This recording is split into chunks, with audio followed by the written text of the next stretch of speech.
Se Santo Agostinho era católico, por que ele envia mensagens espíritas? Você já parou para pensar nisso? É sobre isso que falaremos no nosso vídeo Minutos de Espiritismo. O nosso canal todo dia tem vídeo novo e nós temos playlists. Cada dia da semana é um assunto diferente. E domingo, Minutos de Espiritismo. Então vamos entender essa questão.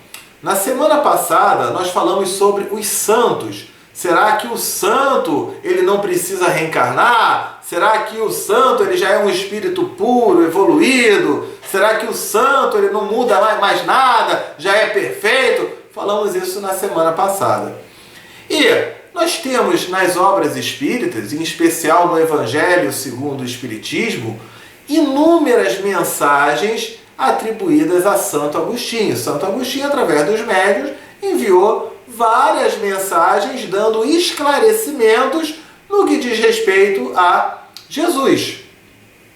Eu vou buscar aqui no próprio Evangelho segundo o Espiritismo o capítulo 1, quando ele fala assim: não vim destruir a lei, essa passagem de Jesus, né? Itens 10 e 11, instruções dos Espíritos, falando sobre a nova era, uma nova era que estaria a caminho, tá? Então, o que acontece? Aliás, eu vou colocar lá embaixo, aqui embaixo na descrição do vídeo, o link de um site que desde 2012 eu publico toda semana, que se chama Evangelho no Lar. É evangelhonolar2012.blogspot.com. Toda sexta-feira um vídeo do Evangelho no Lar. São 45 minutos de vídeo e eu coloco nesse vídeo também o texto do Evangelho, o texto da página de preparo, o passo a passo de como fazer o Evangelho no Lar e o significado das palavras mais difíceis, porque o que tem de palavrinha complicada é uma grandeza, né? Eu boto o significado de cada uma delas, tudo mastigado para você. Tá na descrição, aí você pode ver. Santo Agostinho, ele coloca aqui no item 11 assim, ó: Santo Agostinho é um dos maiores vulgarizadores do Espiritismo. É um dos maiores assim, que tornam popular o Espiritismo. Manifesta-se quase por toda parte. Em razão disso, encontramos na vida desse grande filósofo cristão. Pertence a ele, Santo Agostinho, pertence à falange dos pais da Igreja, aos quais deve a cristandade seus mais sólidos esteios, sustentos. Então ali o cristianismo foi uma base muito sólida para ele, né, dentro da igreja. Como vários outros, foi arrancado do paganismo, né, que tinham várias crenças e religiões, até ele ter a vontade da descoberta pela verdade. A verdade que era mostrada para ele naquela época fazia mais sentido para ele. Quando entregue aos maiores excessos, sentiu em sua alma aquela singular vibração, aquela única, uma coisa única, né? Que o fez voltar a si e compreender que a felicidade estava alhures, estava em outro lugar, não era desse mundo, essa felicidade plena e perfeita. Temos felicidade também, mas não aquela felicidade plena e perfeita. E falava, e não era nos prazeres enervantes e fugitivos. Então ele vai contando, né, que ele foi se desenvolvendo e tornou-se então, ele passou por um caminho de Damasco. Um caminho de Damasco é o quê? É onde Saulo se converte ao cristianismo. Saulo era um perseguidor de Jesus. E no caminho de Damasco, Saulo encontra Jesus e ele, ahá! E Jesus fala, Saulo, Saulo, por que me persegues? E ao conversar com ele, Saulo cai a ficha para ele, né? E ele se transforma em Paulo. E aí ele vai desenvolvendo também o seu trabalho, ok? De ajuda e de auxílio ao próximo. Então, da mesma maneira acontece com Santo Agostinho. Ele fala ali sobre Santa Mônica, depois da morte de Santa Mônica, e Santo Agostinho diz assim, estou convencido de que minha mãe me irá visitar e dar conselhos. Então ele revela o que ele tinha já, o sentimento, a intuição da continuidade, da reencarnação, de tudo isso, né? Do espírito se comunicar Então ele coloca sobre essas questões, né? Lá atrás Santo Agostinho já tinha isso. Então ele continua dizendo aqui, né, sobre essa parte aí do entendimento já das noções da espiritualidade, da reencarnação, da continuidade das existências e do espírito. E aí ele coloca aqui assim, ele vem dizendo assim: dar-se-á então que Santo Agostinho demoliu o que ele construiu, já que ele era católico? E a resposta, certamente que não. Como tantos outros, ele vê com os olhos do espírito que ele não via enquanto ele estava encarnado. Quando a gente desencarna, vamos imaginar assim, eu estou encarnado, é como se eu fosse um carro na estrada e eu só vejo a estrada que está ali junto de mim. Quando eu desencarno, é como se eu estivesse vendo a estrada de helicóptero. Eu passo a ter uma visão muito mais ampla, eu passo a enxergar muito mais adiante, muito melhor aquele caminho. E aí, com essa visão mais ampla, ela me dá um conhecimento e uma capacidade igualmente mais ampla para poder orientar, para poder mandar minhas mensagens e tudo mais. Foi o que aconteceu com Santo Agostinho. De maneira alguma foi destruído o que Santo Agostinho construiu lá pela Igreja Católica, mas ele passou a ter uma visão mais ampla.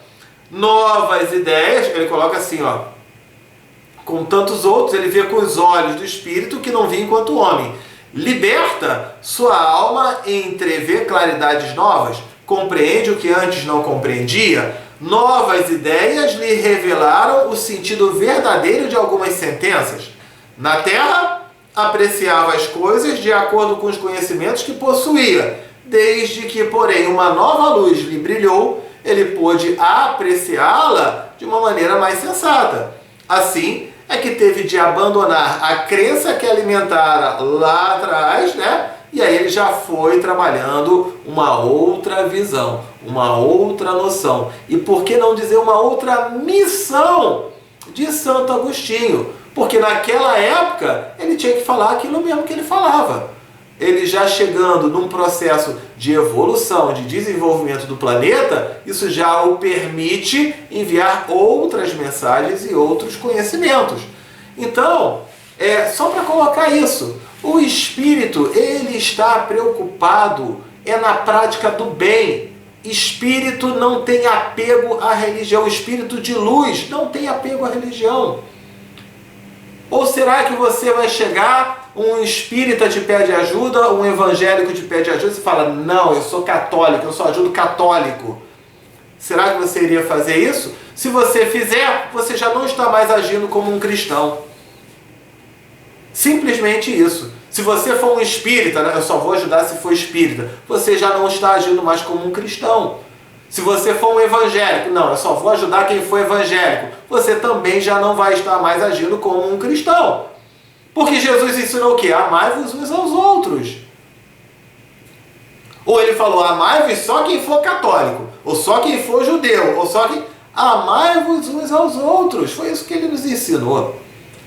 Então é importante a gente ter esse entendimento de que o espírito, na forma de desencarnado, Santo Agostinho, um espírito em evolução, fazendo novas descobertas, que foi o que eu falei no vídeo da semana passada. Teve muita gente que ficou bem chateada comigo. Falou, poxa, mas como assim? O espírito é santo, não precisa reencarnar. Como não?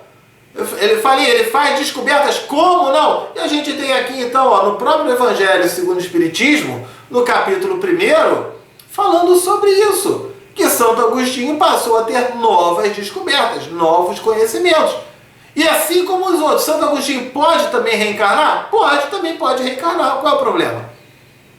Ele pode reencarnar tranquilamente, como vários outros podem reencarnar. Então esse é o entendimento. São Judas não reencarnou como Joana d'Arc? Ué. Então isso pode acontecer naturalmente num processo de evolução. Eu vou falar aqui o que eu falei na semana passada. Se Jesus reencarnou, Jesus, o mais evoluído de todos, reencarnou, por que os outros não podem reencarnar também? E eles podem, na condição de espírito, assim como eu e como você, ao adquirir conhecimentos novos, a gente modificar a nossa visão, o nosso ponto de vista, o nosso entendimento de certos assuntos. Isso é progresso, isso é evolução, isso é desenvolvimento. Conheceremos a verdade plena nessa encarnação? Tudo? Não, não conheceremos. Mas estamos caminhando, dando pequenos passos, e assim a gente vai trabalhando o processo de evolução e de desenvolvimento. Tá certo? Então, Santo Agostinho, nenhum problema. Ele foi um santo da Igreja Católica, ele continua sendo um santo da Igreja Católica, e trabalhando o bem, trabalhando a caridade, ele também enviou mensagens. Não sei se ainda recebem psicografias dele, confesso que eu não sei, mas mandou mensagens para o desenvolvimento também da doutrina espírita, sempre voltado para a prática do bem, que é o que importa. Tá certo? Por hoje é isso então. Tá aqui a playlist. A playlist é uma coletânea de vídeos da série Minutos de Espiritismo. Aqui eu estou colocando o vídeo da semana passada sobre os santos reencarnam, não reencarnam. Como é que fica isso? E se eu fizer uma prece para um santo que já reencarnou? Como é que fica isso? Então tá nessa playlist. Amanhã tem mais vídeo para você. Fique com Deus. Tchau, tchau.